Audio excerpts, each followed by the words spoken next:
Valley of the Temples, Video 1, Founding a City of Power.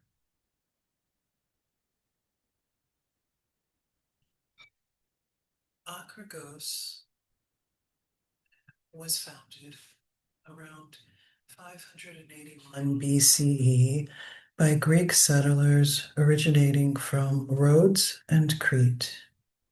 The settlement was established in southern Sicily between two existing Greek colonies, Selinus and Gela. The city occupied a plateau bordered by natural defensive features, including elevated terrain and steep slopes. The location maintained proximity to the sea while remaining at a controlled distance from direct coastal exposure. The founding of Akragas must be understood within a structured system of Greek expansion across the Mediterranean.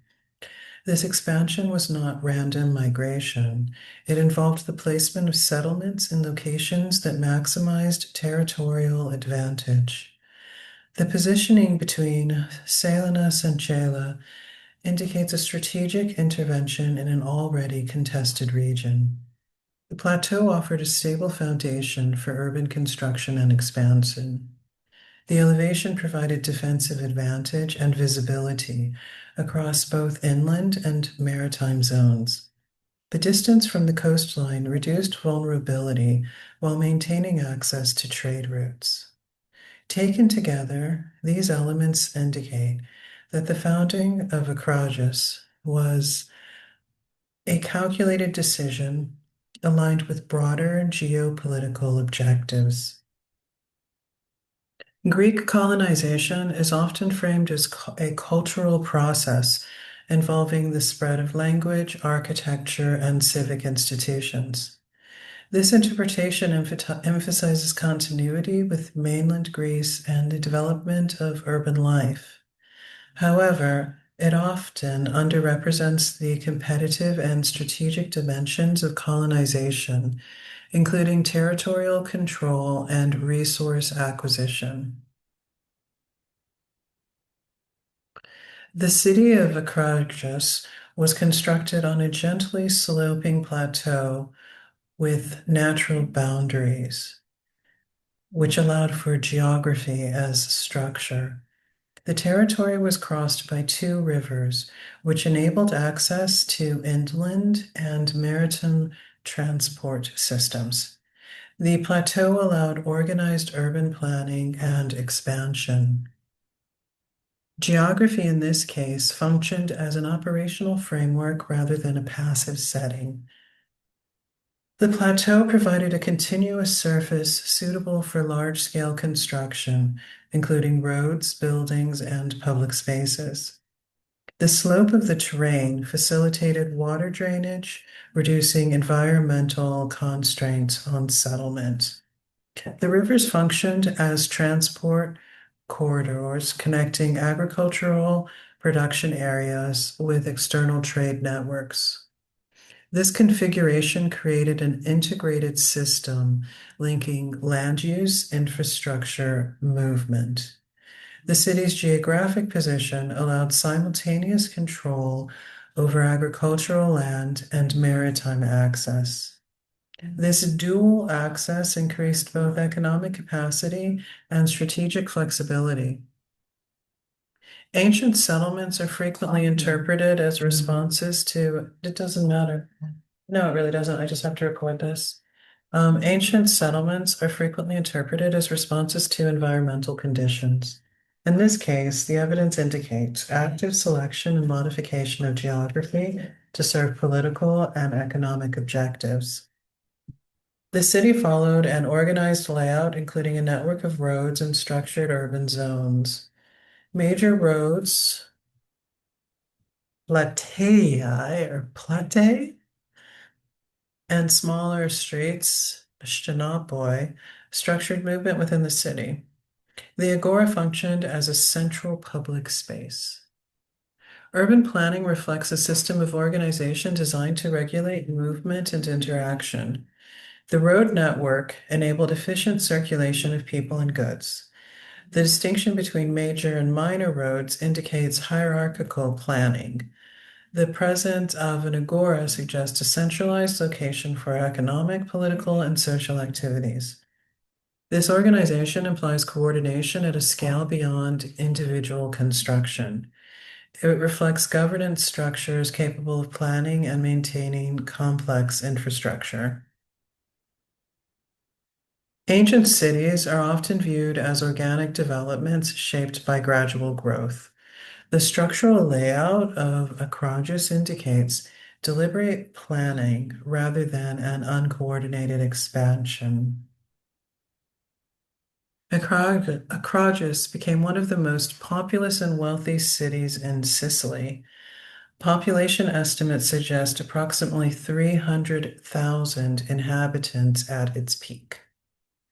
A population of this scale requires sustained and coordinated systems of production and distribution. Food supply must exceed subsistence levels to support non-agricultural populations.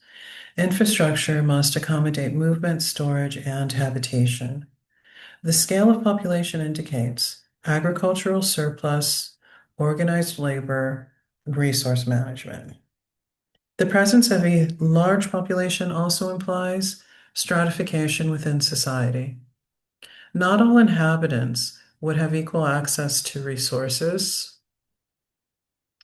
and oops, and decision-making structures.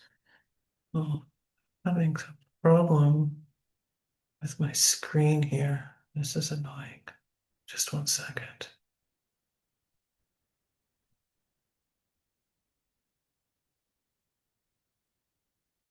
Large population figures are often interpreted as indicators of prosperity and urban success. They also indicate dependency on systems that require continuous maintenance and control. The economy of Akragas was based on agriculture, including grain, olives, and other crops. Agricultural land existed both within and outside the city boundaries. The surrounding territory supported production for both local consumption and trade. Agriculture functioned as the primary economic foundation of the city. The integration of agricultural land within the urban territory indicates that production and settlement were interconnected. The presence of surplus production suggests participation in wider exchange networks across the Mediterranean. Agricultural systems required land management, labor organization, seasonal coordination. These systems extend beyond visible architecture and are not fully preserved in archaeological remains. Ancient agricultural systems are often perceived as small scale and local. In this case, agriculture operated at a scale sufficient to sustain a large urban population and external trade. The city was enclosed by defensive walls that incorporated natural terrain features. The plateau and surrounding geography provided natural barriers. Defense in Akragas combined natural and constructed elements to create a controlled boundary. The integration of terrain into defensive systems reduced construction requirements while increasing effectiveness. Control over territory involved monitoring access points, regulating movement, protecting resources. The city's design reflects an approach in which space was actively managed. Defensive structures. Oh, what the fudge? Should not have edited it this way. Defensive structures. Come on, come on. Defensive structures are often interpreted as responses to external threats alone. Can you just...